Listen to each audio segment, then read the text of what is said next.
College and university enrollments, particularly at community colleges, continue to plummet. Have they bottomed out? Will they recover if the economy cools off as expected? Has enrollment dropped to a new lower plateau that's likely to be the baseline going forward? Hello, and welcome to this week's episode of The Key, Inside Higher Ed's news and analysis podcast. I'm Doug Letterman, editor and co-founder of Inside Higher Ed and host of The Key. Hope you're all doing well. College enrollment data released last month by the National Student Clearinghouse Research Center continue to look scary, with overall enrollments for spring 2020 dropping by 4.1% from a year ago, or a total decline of about 7.5% since the pandemic began. No sector was spared, unless you're among the 100 or two highly selective private and public research universities and four-year colleges that have national and international reputations. But institutions that serve undergraduates, particularly those like community colleges that enroll working learners and first-generation students, have been especially hard hit. In today's episode, we'll dig into some of the reasons behind the enrollment declines and try to offer some insights into what's ahead. I'm joined for the discussion by Joe Garcia, Chancellor of the Colorado Community College System, and Nate Johnson, a researcher and policy analyst whose firm, Postsecondary Analytics, advises states, foundations, and businesses on education and workforce policy. The conversation that follows probably isn't for the faint of heart. While today's guests suspect that meaningful numbers of Americans could flock back to college if, as is likely, federal efforts to tame inflation raise unemployment in the next year or so, they also believe that some of the enrollment losses of the last 2 years may represent a new lower baseline going forward, which could force a lot of colleges to rethink their strategies and missions. Before we move into the discussion, here's a word from the sponsor of this week's episode, Anthology. Here at Anthology, our mission is to provide dynamic, data-informed edtech experiences to the global education community so that learners and educators can achieve their goals. Discover the many ways we can help drive institutional success at your university today. Learn more at anthology.com. Now here's my discussion with Nate Johnson and Joe Garcia. Nate and Joe, welcome to The Key, and thanks for being here. Thank you. Thanks, Doug. A lot of people in higher education expected, or at least hoped, that enrollments that were depressed by the pandemic would have begun to rebound by now. So the latest data from the National Student Clearinghouse that we published last month about spring 22 enrollments were something of a gut punch for them. I'm curious whether the two of you are surprised at this point that enrollments haven't recovered, and what do you consider to be the major factors suppressing them? Nate, you want to start us off? I didn't really have a particular expectation at this point because my understanding of what we could expect for enrollments was broken a couple of years ago by the COVID pandemic. I'd been keeping track since about 2012 of the change in unemployment rates from May to May, which ended up being a pretty good predictor of fall enrollment rates in community colleges, with about a 2.5-point increase or decrease in enrollments at community colleges for every percentage point change in the unemployment rate. And so what we had with COVID was about a 13-point increase in May to May unemployment rates, which, using that model, would have predicted about a 40% increase in community college enrollments, which obviously wasn't going to happen and wasn't what happened. And instead you had a really steep decline. And at that point, I didn't really know what was going to happen next. And that was going to depend on the economy, on what community colleges did to some extent, on the state of the pandemic. And in some ways, I was just looking before our discussion now at the most recent numbers for unemployment. In the last couple of years, since 2020, when the pandemic first hit, the declines in community college enrollment have actually been kind of what you would expect. So in 2020, the unemployment rate was 13.2%. That was pretty close to the peak. In May 2021, it declined to 5.8%, which ordinarily would be a change where you would expect a big decrease in community college enrollments because of the decline in unemployment. And this May, it's down another 2.2 points to 3.6%. So the declines we're seeing now, in some ways, are consistent with that historical pattern. But given how unexpected and dramatic the change was in 2020, I can understand the optimism and shared it to some extent myself that there would be some rebound just from the health consequences of the pandemic. If we didn't know anything about what happened before May 2020 and we're just looking at the unemployment rate, it would look like it was at a historic high and we're in the midst of a huge recession and 13% unemployment rate. And then when that goes down, further drops in community college enrollment would look like about what you would expect. It's almost like there was a new level set. We may go back to increases in enrollment when that unemployment rate starts going back up. It's kind of flattened out the last couple months, and I wouldn't be surprised at all to see it go up a bit in the next few months to a year. But whether any of that drop that happened in 2020 comes back or whether that's sort of a new normal, I don't know yet. That's sort of the question I think a lot of us are wrestling with. Joe, does what Nate said make sense to you? And then how does it look more on the ground there where you are? It's challenging here on the ground because it's a confluence of events that we've never seen before. As both of you were talking about in the past, when the economy took a downturn and fewer jobs were available, as unemployment rates went up, community college enrollments generally went up. But here, at the beginning of the pandemic, when unemployment rates were high, we thought, again, that we might see more students returning, but those students faced other challenges. They had to deal with kids who couldn't go to school, transportation systems they did not want to utilize. And so we saw both a decline in employment, but also a decline in enrollment. Those two rarely go together. Then as the pandemic began to emerge, again, we thought we would see enrollments start to climb, but there was such an increase in prevailing wages and in demand for jobs, frankly, for workers who didn't have a lot of skills, but trying to revive the service sector.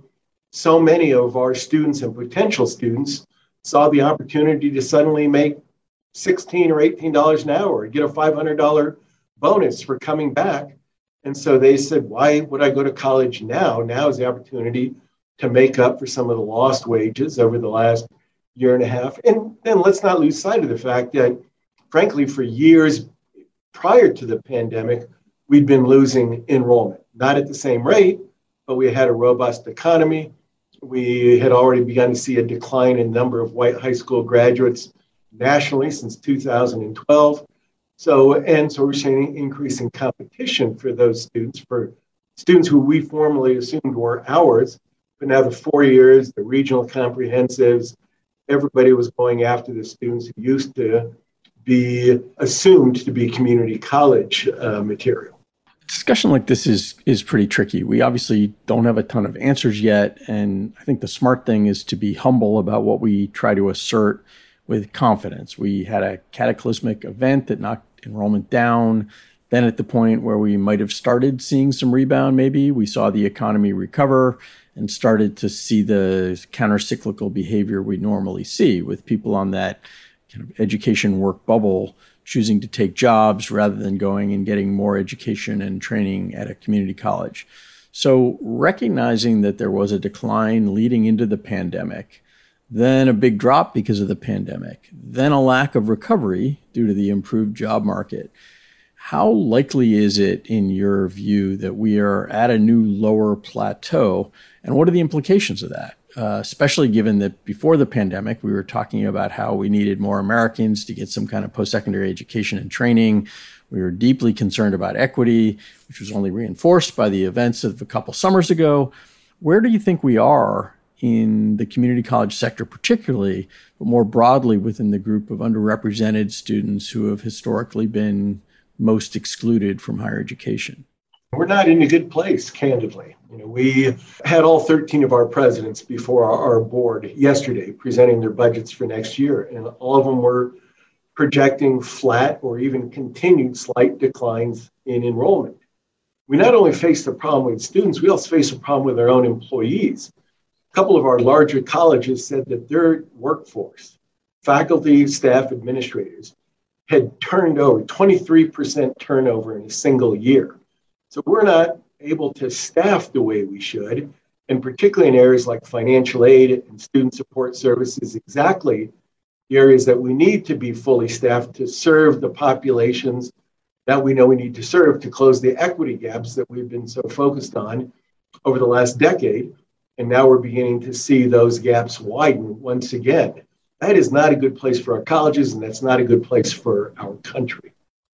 I think one of the challenges that relates to what Joe was saying for community colleges is that where there are some bright spots, and that's with student demand in fields like licensed health professions, technology, construction trades. There's a lot of student demand in those areas, but those are the most costly, historically the most costly fields for community college instruction, and for kind of obvious reasons. I mean, you have to hire the people who have those skills, and the reason that there's a lot of student demand is because wages are high in those areas. So it's a kind of a self-reinforcing cycle. So unless you can pay a nurse, what a hospital's going to pay a nurse to teach nursing classes, or pay an electrician what they can make wiring houses or installing solar panels, then you're not going to have instructors who can teach students how to do those things.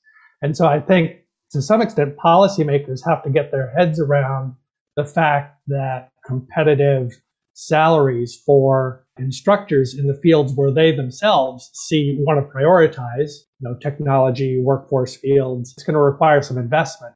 Nate's exactly right. We cannot find faculty. We cannot get a nursing director who needs to have a doctorate. We cannot get construction trainers because they are going full speed, and we can't begin to match the wages. And then even if we can get the instructors, those career and technical education programs that are in such demand are our high-cost programs. We've always charged pretty much the same tuition as our general education programs, but we've cross-subsidized those career and tech ed programs through the enrollments in our general ed programs, which are declining.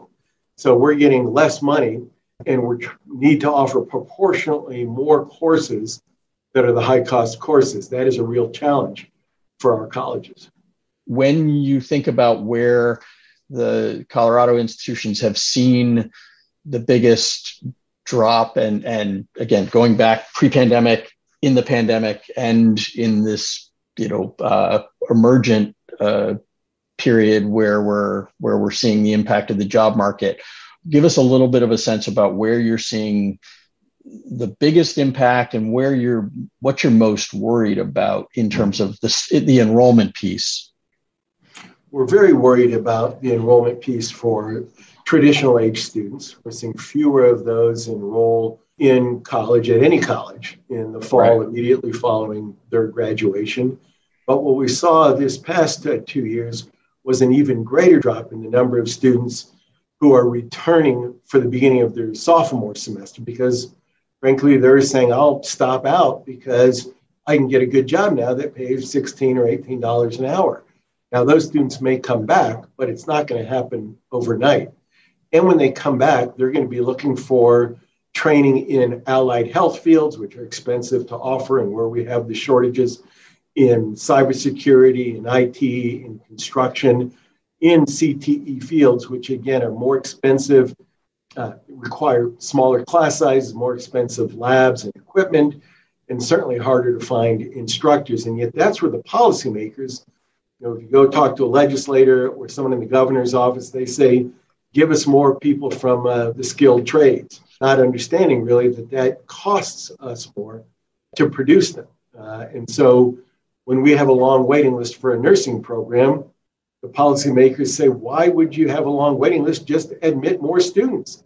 So we cannot staff up our faculty, and we can't place them in the hospitals where they need to get the clinical training. So it's not that we don't want to produce more nurses, for example. We are at capacity.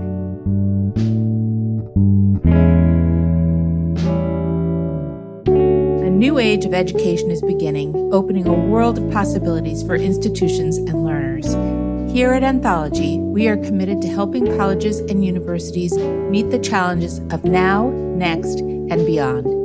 So join us in writing the next chapter in education together. Learn more at anthology.com.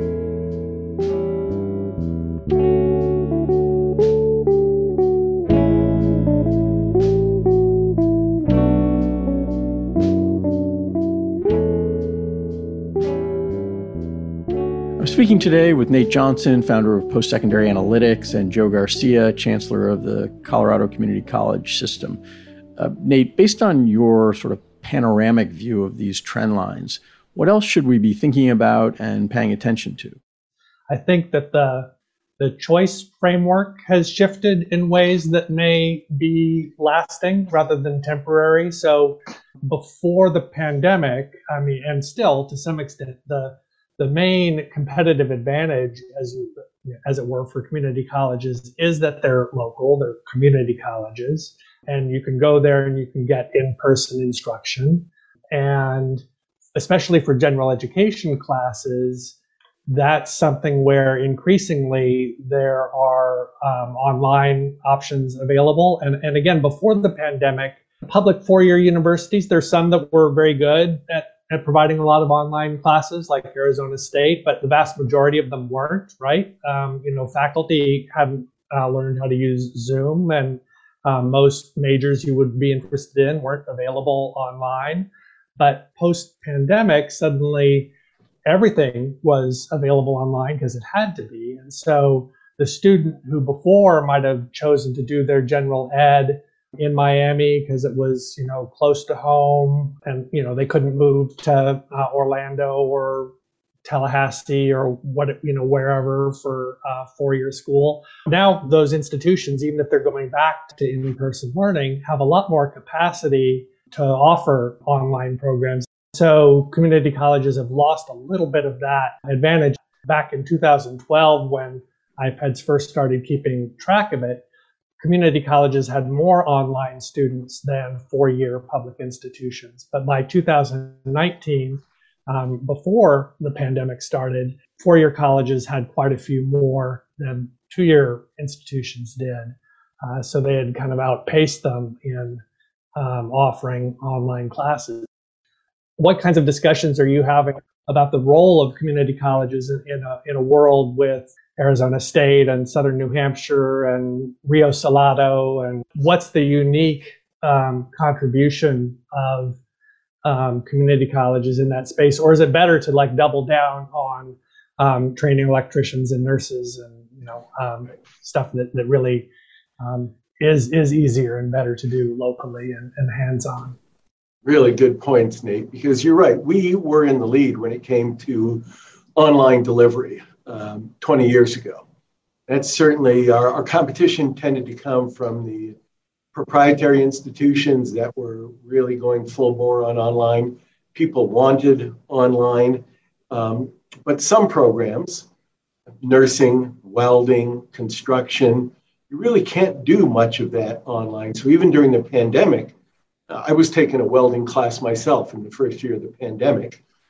I had to be in a welding lab to do it. You cannot learn to weld online. And you can't deliver a clinical experience for a nursing student either. So we really are doing more of that. But we have seen 4 years, we're looking at it as simply a revenue generator. Everybody's looking at online as a profit center to help offset losses elsewhere. And so every four-year institution that didn't have an online program is creating one.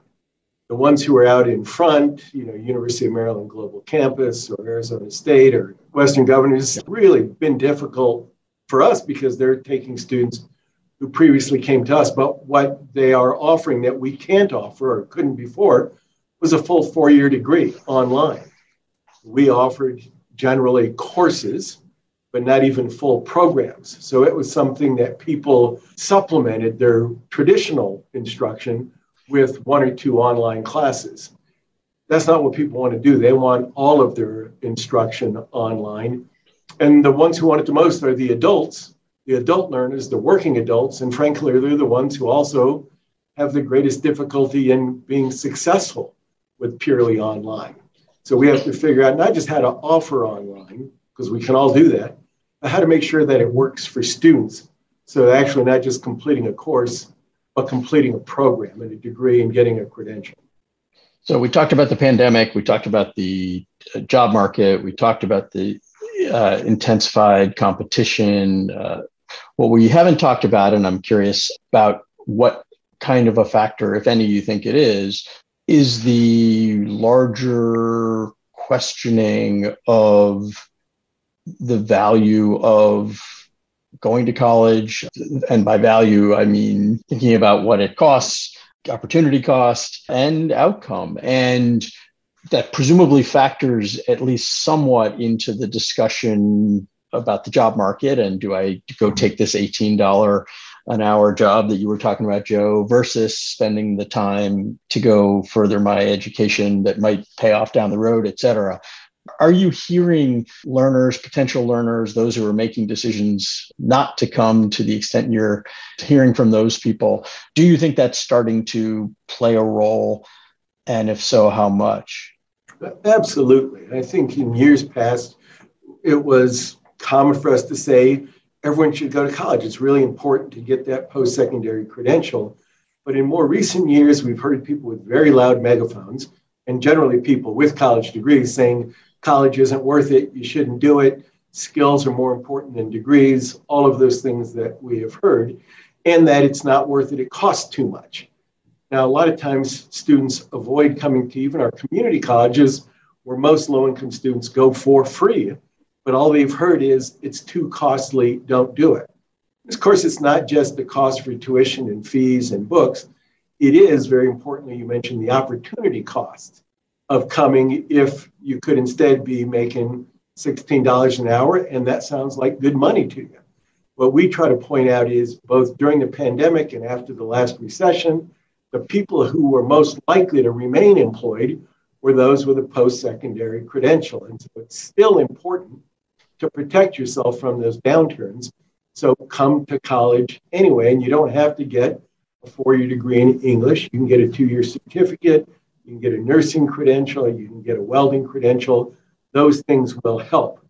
But often policymakers who are most supportive of community colleges and say, go to a community college, it's cheaper and get a skill, again, are the individuals who neither attended community college and certainly aren't sending their kids there.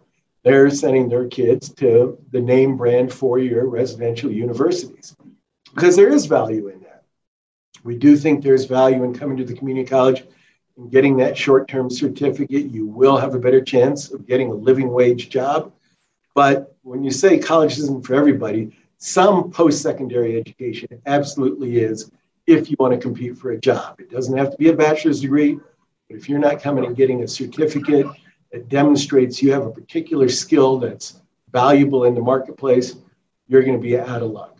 Nate, do you have additional thoughts here? There have also been shifts within 4-year institutions in what students are majoring in, with big increases in STEM and health professions and declines in humanities. So to some extent, since that's a big part of what's in the transfer curriculum at community colleges, that decline is parallel to a shift that's happening within the 4-year sector as well.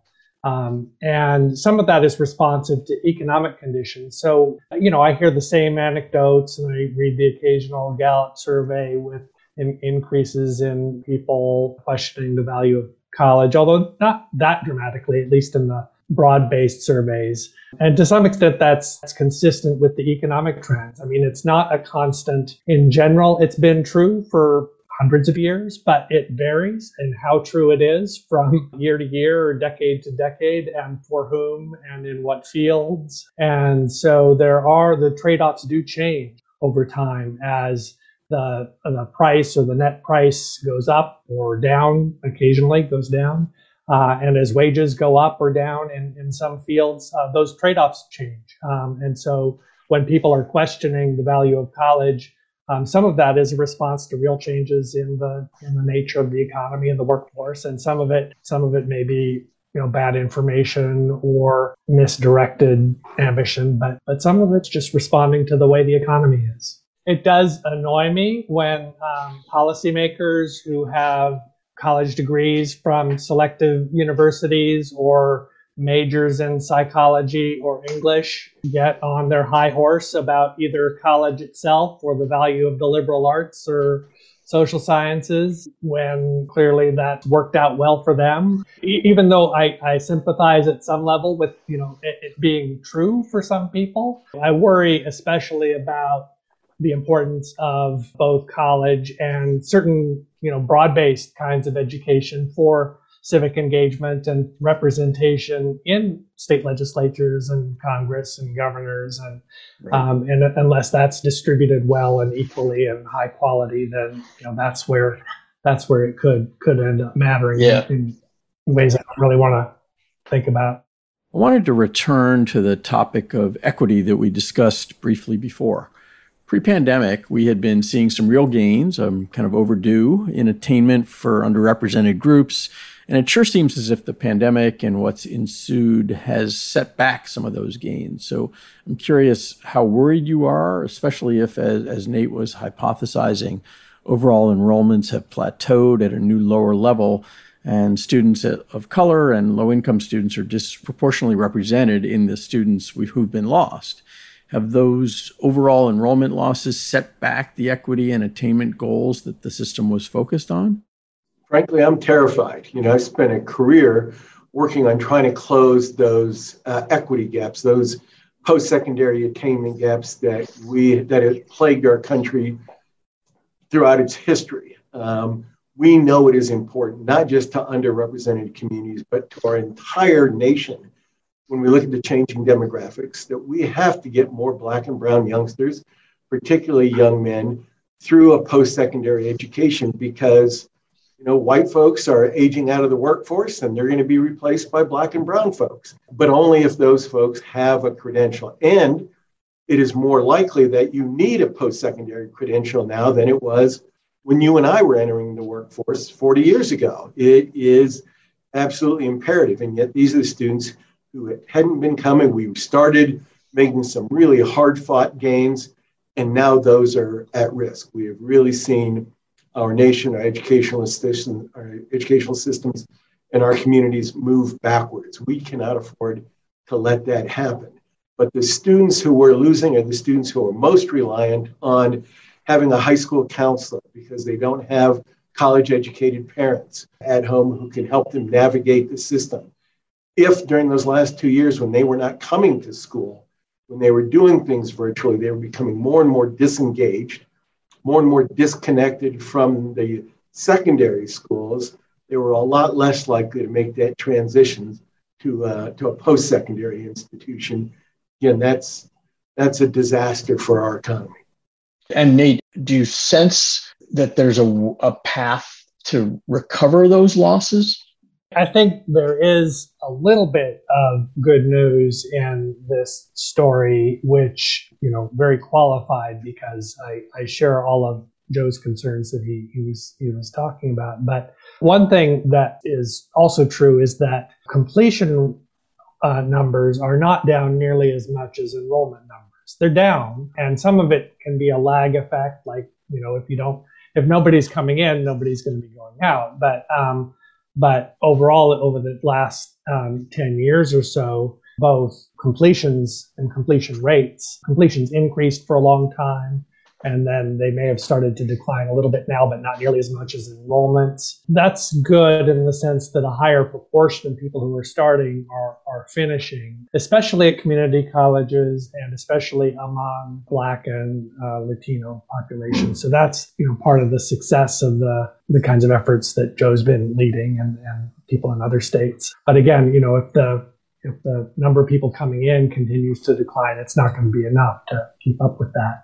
And then on the other side of things, if we do end up in an economic recession, or if the unemployment rate ticks up a bit, the silver lining of that, I think, probably will be some return, which will include both first-time in college students and people who may have, started something 5 years ago and then dropped it to take a $20 an hour low-skill job that no longer exists. So now it's a good time to go back.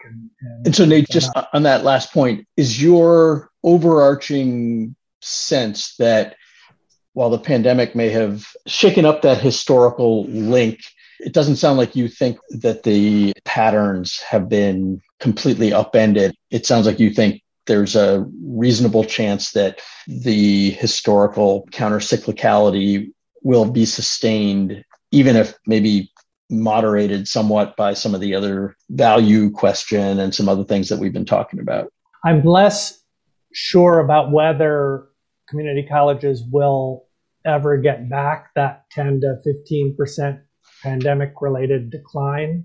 I mean, there may be kind of a new base, but I think barring another pandemic or war or other non-economic kind of event, that I would be surprised if unemployment rates go up in the next year and community college enrollments don't follow to some extent. Expressed a lot to be concerned about in this conversation so far. I guess I want to just focus sort of at the end on what institutions can, should, must be doing going forward. Again, assuming, I guess, that there's no magical turnaround. Joe, you just talked about bringing your presidents together. What is your sense about the job that the institutions have in front of them and how able they are to do it, just given some of the workforce things that you talked about, et cetera? Well, we know there's a lot that we can do and that we have to do. And one of those is focusing more on adult learners. Community colleges have always served adult learners, but frankly, we had seen the average age for our students going down in recent years as we are looking at more traditional students. But we're all competing for traditional students, and that's a shrinking population. We know there are a lot of adults out there who would love to have a better job, an actual career, and they can't do it without coming back and getting an education. But that means we've got to change how we deliver instruction. We've got to do more online. We've got to offer more classes in the evenings and the weekends, and not just classes, but student support services. But we've always offered classes and student support and financial aid at times that work for us. And we've got to focus more on what's going to work for our students. That's costly.